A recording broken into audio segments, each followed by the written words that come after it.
inspiring stories from Cebu City News Agency.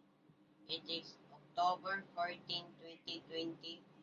Here are the stories making the headline. One-fourth of Cebu City South beneficiaries received their financial assistance from DSWD. Numerous of beneficiaries went to Barangay San Jose Gym to get their cash assistance, and every individuals received an amount of 6,000 pesos.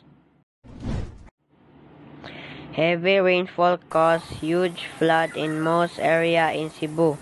Half of Barangay Talamban residents were affected by huge flood yesterday. Barangay officials stated a pile of hollow blocks was vanished by the water, causing the river to overflow.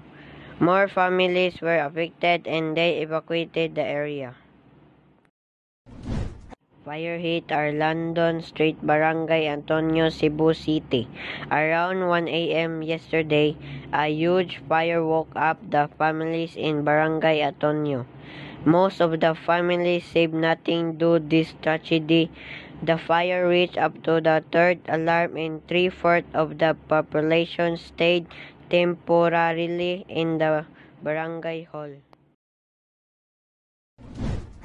TG Monterde and KZ Tandingan finally tied the knot.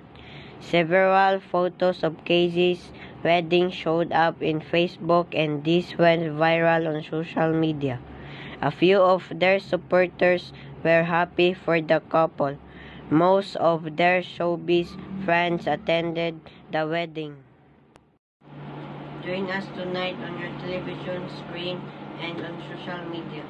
We are aired at our Facebook page at 7 p.m. to 7:30 p.m. This is Cebu City News Agency. We bring you news and stories that inspire change.